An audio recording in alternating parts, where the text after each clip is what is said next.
we as coaches have to understand the impact of just simple words. So in a year and a half, she's going to be good at everything. I was back to doing what I love to do, which is be around kids, talking to kids, teaching them. Be a positive motivator to these kids.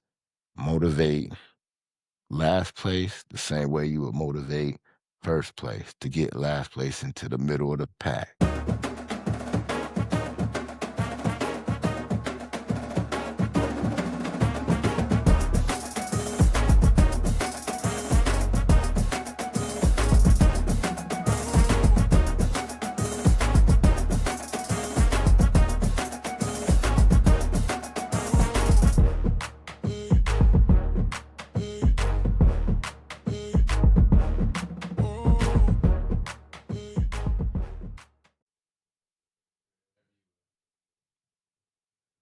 Welcome, everybody, to another edition of Coach Rodo's podcast, Winning Regardless.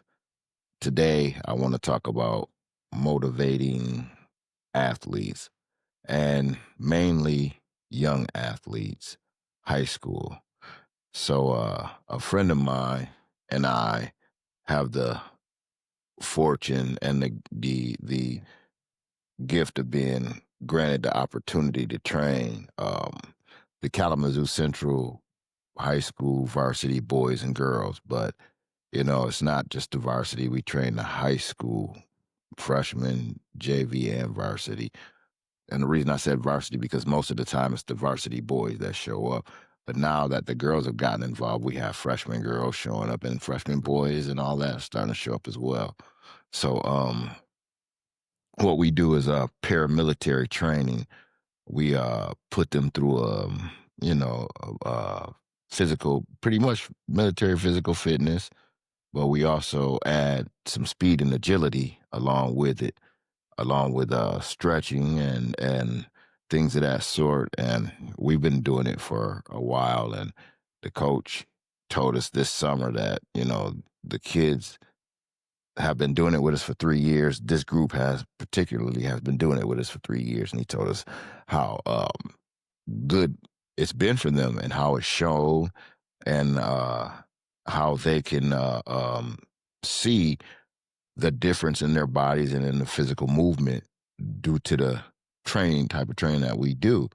So it's pretty difficult, especially if you've never done it before. So yesterday we were training, and I always was told that I was a good motivator, and just it's just something that came natural. It's just because to motivate someone and to actually see them be motivated by your words or by your positive affirmation, it's to me, especially when it's a young person, when it's a child, it's like it just does something to me, and as it should to every coach, you know. So yesterday we were training, and the girls were training with our boys, and we had the boys go first because of course they've been doing our training for a while, and some of these girls were new, and pretty much the whole girls team was new to doing this training with us. So, I always told them that they're the example, and it's simply because these girls have never done it before, so they need to do it right. So these girls will know how to do it right. There's a particular young lady there who, she was struggling through the whole everything that we did. But the one thing that I noticed is she never quit, even if she was in last place doing what we, one of the calisthenics that we had. She was coming in last because it's a tough one. You got to do a push up, and then you crawl up to your hands, and then you walk your hands out. You do a push up, and we have a length that you have to do it. So it's a very difficult thing to do. And this girl, and we say go through the line, and she stopped before the line, got ready to run down, and my buddy said, no, no, no, no, come back. I said before that, she didn't complain. He said, no, no, no, come back behind the line and till you cross the line. She didn't complain. She didn't cry. She didn't whine. She just turned around, came back, got down, did it across the line. So, we continue. And as we're going, the thing that I like to say is if you're cutting corners when we're doing things, we always say that you're hurting yourself, but what I told the kids is you're actually hurting your teammates. I believe that if you're cutting corners, you're hurting your teammates. And the simple fact is, he might get backdoored and expect you to be there to help, and you're not there helping. Well, because you cut corner on the backdoor drill one time. You never know when that corner cutting is going to show up in your games, or even in practice that'll get you sat on the bench. So, again, we're going through drills. So now we're over to the footwork part of the drills. And the thing about it is you have to, it's tiring. So you have to motivate these kids. You have to clap, you have to yell, and when I say yell, I don't mean like, be derogatory and yell out, like you have to, all right, let's go. We got it. Let's go. Come on, baby. You can get it. You can get it. That's all right. It's all right. Let's go. So, you have to give them those words. And this particular young lady, again, was struggling, but again, she just would not quit or give up. She didn't speed up to get through the drill so that she didn't have to do the hurdles, so she could skip a hurdle or two. She messed up and started and would not stop until she got through every hurdle. So I'm noticing this about her. And I could see her getting frustrated, but again, not quitting. And again, I love that, because that is something you can never teach a kid. You can never teach them to not quit. If they're going to quit, they're going to quit. It's just like with effort. Effort is something that you can never teach a kid. If they got effort, they got effort. And the ones that don't, you'll know. And so, as she's coming through, I said to her, I said, listen, don't worry about it. This is your first time ever doing this drill. I said, by about the third time doing it, third or fourth day of you doing it, it's going to be nothing. And she smiles, and so she runs back. She's getting it. So we're going. As we're going, maybe about a half hour later, going through it 3 times, I'm looking at her. She picked it up. She picked up the hardest part of the drill that she struggled with, the footwork, which was the hurdle, jumping over it sideways. She struggled. She picked it up after about the third or fourth time of going through it. And when I told her, that's what I'm talking about. See, look at how you picked that up that quick, the smile on her face. It just, as a coach, again, it warmed my heart, because this was a girl who, she didn't quit and was last. All of a sudden, now she's keeping up with the pack. We as coaches have to understand the impact of just simple words of motivation for a kid. We can't just see that kid is struggling, so they're going to continue to struggle, and they're the last ones, so we don't give them no attention. We're concentrating on the ones that's doing it great. We're concentrating on the ones that's doing it right, because after all, we've been doing it for a while. They've been doing it for a while, but we're forgetting about the one that's struggling, that this is their first time ever doing it. And when I say about motivating, we have to motivate every kid. I mean, it's unbelievable how much, if you're really around kids, you realize you have to even motivate the best of them, because even they come in some days not feeling like doing their job. And to me, high school basketball and college basketball is a job, because these kids got so much schoolwork piled upon them, And like I used to tell my son, you don't have to go get a job per se when you're a student athlete, because I know how you bring home a 50-pound backpack every day. You got a lot of homework to do. You got practice you got to do maybe twice a day. When you gonna go in? When you go on your weekend? Well, if you're a player, you probably got a tournament or something, or you got a practice or something, or if you play another sport, you got batting practice. Like he had baseball batting practice, on the weekends that he didn't have basketball. So I feel that going to school and being a student athlete is a job to me. So again, you have to motivate at all ages, and again, as coaches, we forget that. I um I like to try to, know all of the kids' names because as my friend who did was on my podcast reminded me and told me everybody deserves to have their names called. And the great thing about this young lady is first, I didn't know she was a freshman. And so that means she was coming from eighth grade and the ninth grade. So she had, of course, she'd never seen this drill before. And again, to just be told that she can pick it up, that you can do it, the motivation that she had to do it. At the end of practice, I was giving all of the kids this hydration drink because a lot of them was catching cramps, and this is what I take for my cramps. So I was giving them, tell them to grab a couple of them. Of course, I say grab one or two. I leave with maybe 3 or 4 in my bag, and I had 60, 70. So, they never listen. Again, they're high school kids, so you don't expect them to. You live with that. So, of course, that's a fun thing. But as I'm doing that, this young lady walks over to me, and she thanks me and tells me her name and then asks my name. And I tell her, she says to me, "Thank you. Those were very nice words. You're a very nice man." And I mean, I appreciated that because again, she struggled. And as a coach, it's up to me to make sure that no man left behind. That's my military mindset. After all, we were doing paramilitary drills. So no man can be left behind. So even waiting behind the last person, and that last person who we were waiting behind ended up catching up to the middle of the pack after going through it 3 or 4 times just from hearing that you'll pick it up, you'll get it.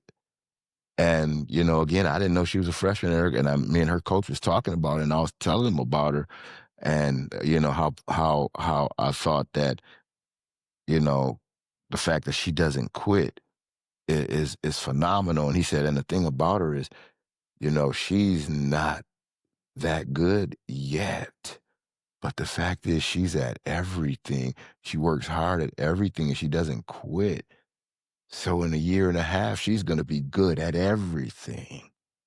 I said, and the thing about it is, watching her learn that ladder drill at the speed in which she did, I can see with the right words of encouragement, with the motivation, the want, and the ability to be able to get better. I can see it happening for her because, again, I mean, you had to be there to see it. And, we need to be more motivational towards those ones that are at the back of the pack because you never know.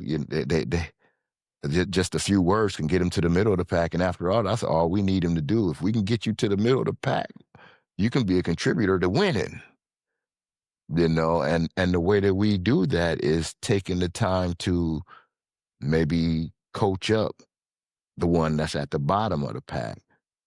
We have as coaches the ability to make or break an athlete. Me, myself, I choose to make them. I never want to break an athlete. I never want an athlete to feel that my words are what made them stop loving whatever the sport is, whatever it is that I may have broken them from. And sometimes, I've seen coaches do that, and it's not, to me, it's not a good thing. Because you never know you you broke. You know, so as a coach, I believe motivation is your number one tool of getting the kids to perform. And you have several different ways of motivating. When I used to talk to my kids on when they were in elementary, they were, they knew me. They loved me. I loved them, and they knew I did. So it was because I could motivate a kid that was jogging down the court, and I knew he's faster, and I could say with his parents sitting up in the stairs with a smile on my face, "Man, you see this size 13? If you don't get down the court, it's gonna help you get up the court." And then he started laughing and sprinting. I could say that to the kids because he knew there's no way I'm gonna put my foot in his behind. But it was my way of saying to him, "Man, get up the court. Let's go. I know you can work harder than that. I know you faster than that." But, it was in a motivational way instead of a barking at him type of way. Now with my son and and my other two, like, little kids that I, like, used to call, like, my little nephews, with them, it was different. But, again, it was never a beat down and a breakdown session with them. It was always my motivational way of talking to them was different. I used different types of languages because they lived with me, or they stayed the night at the house, and, their dad was pretty much the same as me. And so, it was motivating them was different. But as coaches, it's up to us to figure out what motivates the children, what motivates the kids, what makes the high school player want to listen to you, what makes him, or her, believe in the words that you say. And it might be the way that you say it to them. My way of motivating might be different than somebody else's. But the thing about it is we all have to get back to motivating instead of, pretending like this is, not part of the job. Pretending like, I shouldn't have to motivate you because you should want to be here. No, they do want to be there, but that doesn't mean that you don't have to continue to motivate them. Again, like I said, we got now these guys are seniors. They've been with us. This will be their fourth year. And, I still have to get on some of them. I still catch some of them cutting corners, and I still have to call them out for it. Because sometimes, it's part of the game. It's part of coaching. It's part of, being a motivator, to let them know I see everything. And then one thing they know about me is I'll call you out about it. But at the same time, when you doing what I just caught you cutting the corner on, now that I called you out and you going double hard, I'm gonna tell you that's some good shit. You should have did that the first time. That's what I'm talking about. Let's go. Again, it's the way that you motivate. I don't like to leave my athletes with a I got in they behind thought, and that's the end of it. That's not fair to them, That's not right to them because when I get in your behind, I expect you to correct the behavior. How did you know if you corrected the behavior if I didn't tell you to my satisfaction? And you already know my satisfaction is high.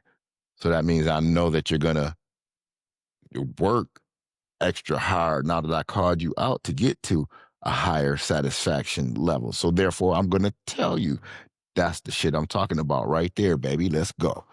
Let's go. Be a leader. Motivational words, just like the last place person. It's all right. We're going to be good. You're going to get there. Don't worry about it. Let's go. Just keep working. As long as you don't quit. As long as you don't quit. And that's the number one thing. You have to choose the words of motivation, when you're going to motivate, how you're going to motivate. I love to tell kids they're doing great just as well as I do when they're not doing great. And I don't, like to tear them down and then leave them torn down. Again, like I said, I like to, and not even tear them down with my words, just let them know, it's, we can do better. We can be better. Uh, and it took me a lot of years to get to that point of my coaching. I mean, I was never demonic because I was never coached by a demonic coach. I mean, I was fortunate in that aspect, that Paul Cook was a good coach. So I didn't, was never demonstrative towards my players. Now the referees, that's a different story. But, I guess that was because I was a referee. So I, felt that I did know everything. But also as a referee, I had to understand that you ref a certain style too.